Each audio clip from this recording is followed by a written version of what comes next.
It's early autumn now, and I brought these maple seedlings in to show you what you can do with them. Now, these maple seedlings are grown for us. Although we sow our own maples, when we sow our maples, we don't grow them so vigorously. These are grown by specialist growers who really specialize in maples. And a large maple like this, which I showed you on another video that I was doing. How tall is this? This is nearly 5 foot tall, and this is only 2 years old, I believe, or 3 years old. So the first day it was here and then chopped, and then all this growth, more than 4 foot, has grown this year. So they do grow at the rate of knots. Now, just to show you, it's like people, you know, they all grow at different rates. These are the same age, and you see, absolutely the same age. Why is one small and one large? It's difficult to explain. It's just that some people have stronger genes, I suppose. So you get all sorts. So with a mixture of this, several thicknesses and types, let's see what we can do. Look at this. This is absolutely tiny. How can you compare the two? It's absolutely the same age. So let's show you what we do with these. When you have a thick maple like this, what I would do is I just grow them in bigger and bigger pots or plant them in the ground to thicken the trunk, and I would say in 3 or 5 years' time I would have a complete bonsai. When it reaches to this thickness, they're very, very hard to bend. There are some growers who grow maples in the S shape, the informal upright shape. This is a very good example. Beautiful S-shaped mountain maple. Look at the beautiful S there. And to get that S shape, you've got to work with trees that are really thin. You can't bend this anymore. If you try to bend this, it would snap. So forget about this.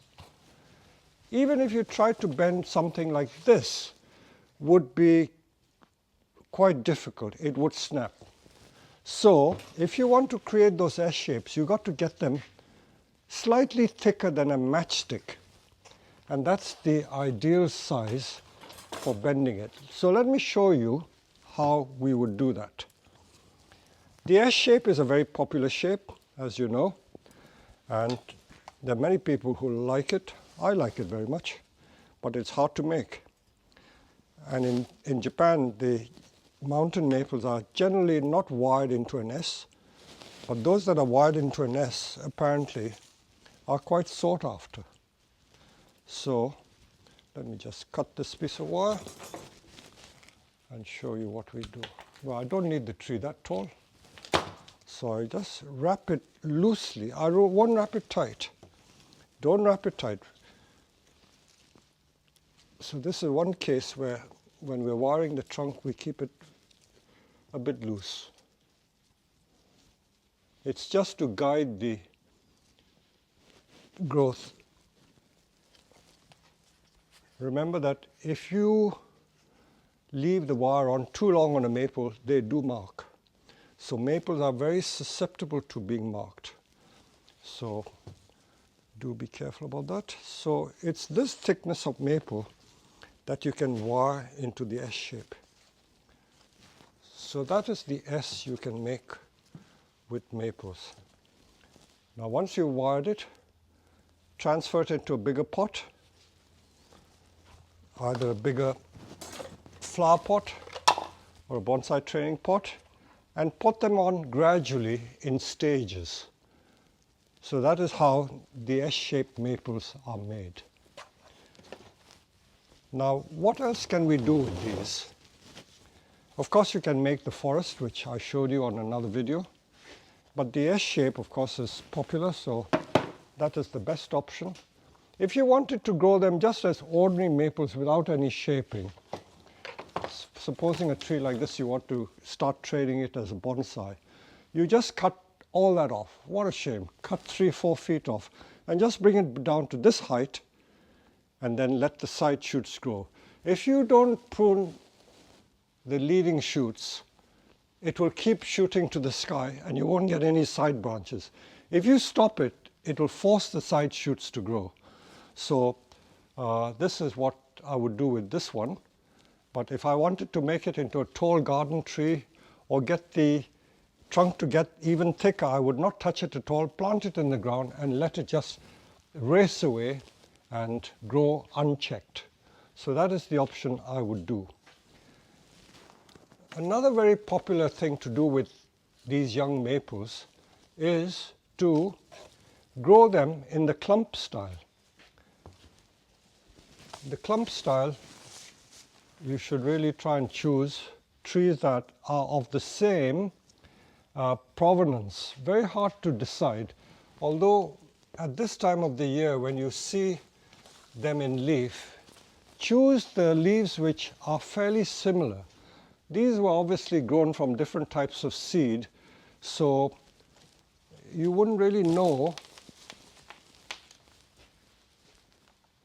without looking. You see the colors are different. Now, if I planted them in a clump, I remember buying some clumps from Japan years ago, about 30 years ago, and quite a few of them, when they get into autumn, the separate trunks all have different colors.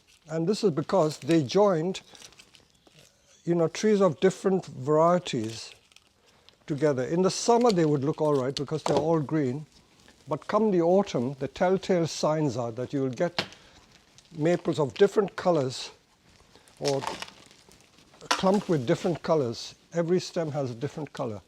I'm trying to choose leaf shapes which are same. So these two leaf shapes are fairly similar. So I can use these two. I wouldn't use that one because it's got a purple stem. I think it's more like a atro. And then there's another one which is fairly similar leaf shape, so I would choose that. So you be careful what you choose. Also, it is advisable to choose maples which are fairly similar in thickness. If you use some which are thick and some which are thin, what would happen is that you might get the large trees swamping the little ones, and when that happens, the little ones will die because the big ones will take over. So that is nature in its raw form, dog eat dog, survival of the fittest, and that sort of thing. So let's see how we tackle the clump style. Because it's getting near autumn time, I'm just going to bring a rake. We can, at this time of the year, tease the roots quite a bit, almost making it bare. The leaves are about to fall, so that doesn't matter. You shouldn't do this in the summer. You can do it in a very early spring, but not in the middle of summer. So I'm trying to bare root it. I'm trying to find trees fairly similar thickness and trees which are almost the same shape.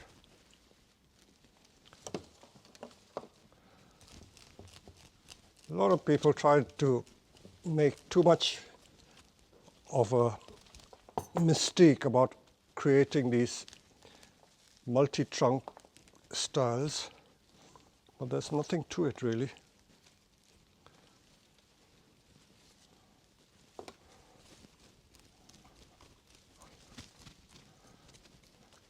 The Japanese term for this, as you know, I'm not a great lover of using Japanese terms. Japanese terms are used by Japanese people, and bonsai is universal, so you don't have to use Japanese terms. The Japanese call it kabudachi. So if you did that, for instance, you would get a twin trunk tree. And if you put one more, so that it comes out like that, that would make your triple trunk. Now, how would you keep it together? I think if you just tie a piece of wire lightly and make sure the wire marks don't mark the tree, and then to make it more manageable, we're going to cut all that lovely growth off. Don't worry, it'll grow again. And then simply, again, put it in a training pot or a big flower pot, or you can even plant it in the flower bed or in the ground. When we used to go to Japan back in 1989, 1990, there used to be a grower, I can't remember his name. I think it was called Ishiguro, and he specialized in planting these clump styles. So this is how you would make a clump style. You could put 5 trees, 7 trees, or whatever. But the advice is to try and keep them similar thickness. Don't try and match a really thick tree with a thin tree, because as sure as hell, the big tree will swamp the little ones and it will kill them. So let me just show you what I'm going to do. These are all fairly similar thickness. I will do a 5 clump.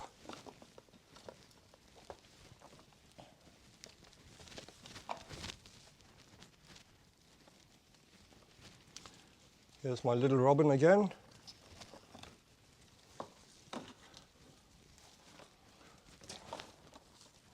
They are really scavengers because they're scavenging for these little earthworms and other grubs that are in the soil.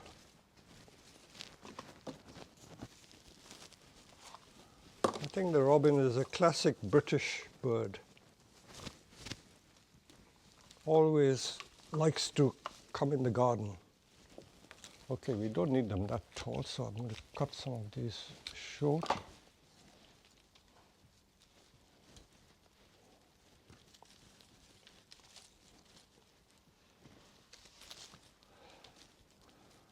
Some people try to make clumps by sowing seeds together and letting the seeds germinate. That is one way of doing it, but I wouldn't say it's the best way, because you don't have any control over the way the trees actually grow. They will grow in a haphazard manner, at least like this. You can make them lean or grow out whichever way you wish.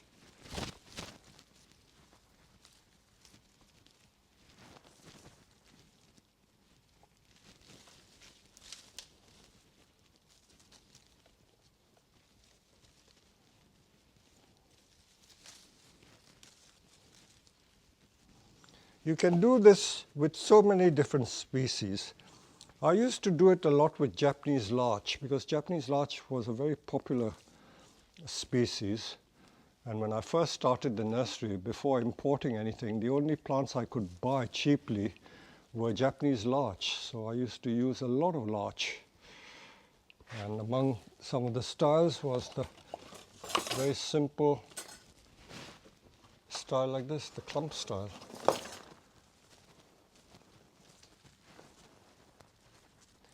I still have 1 or 2 clumps knocking around. I will show you. They were imported from Japan 30 years ago.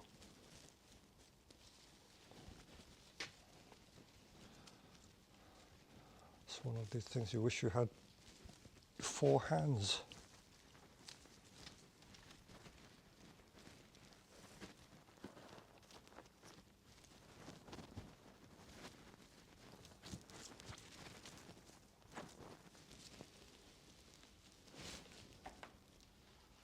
So you can adjust it till you see it looking right, you see? You don't want any crossing, you want them all coming out radially like that.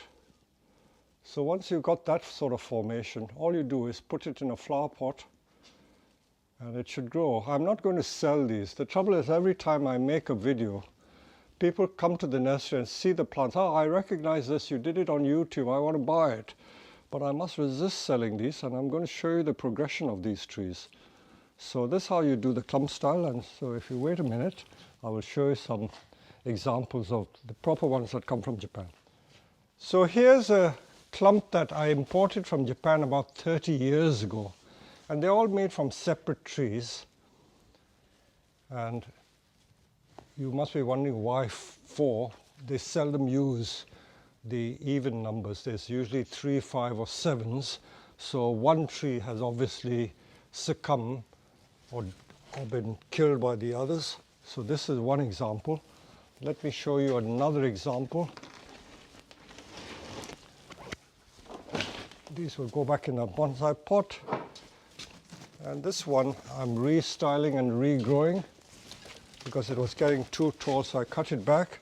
So look at this one. Now this one has again got 4, but there one of the trees has died.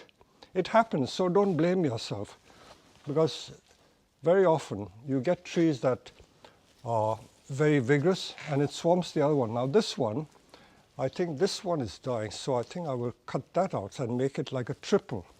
So these trees are all being restyled because as they grow, they change, and I will show you what I'm going to do with this. After I've done it, I'll come back to you. So this one has been grown in a basket in moss, so you can see all those lovely roots. And in the spring, it's going to go back in a bonsai pot. Where, as I say, I'm in the middle of changing the style of this tree because it was growing too tall and too lanky. So we're reducing the leaders. All the leaders are going to be reduced in height. Some more growing to do. And one tree I can see is dying, so let's take it out. So it happens, so don't blame yourself. It's very hard to get the tool in there.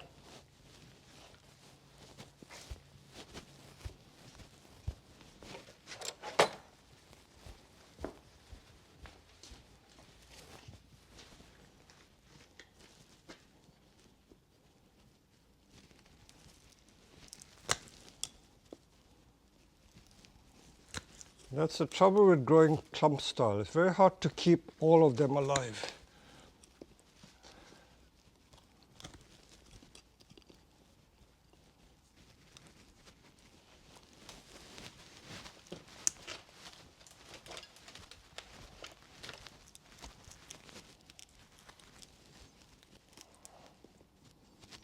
This I find is quite common with clumps.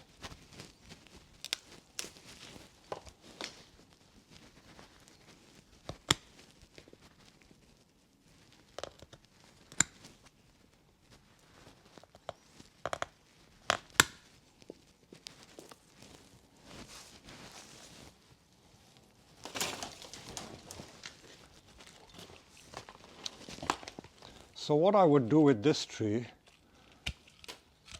is we would grow this as the front portion.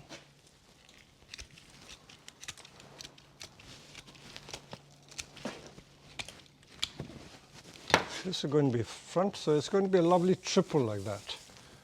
So I won't rush to pot it up, so that's going to be the triple trunk for this tree. So that's going to be a triangular shape like so, and this will take on a new lease of life. But as I say, our major repotting of maples is done in early February. So these are all going to be kept aside till early February.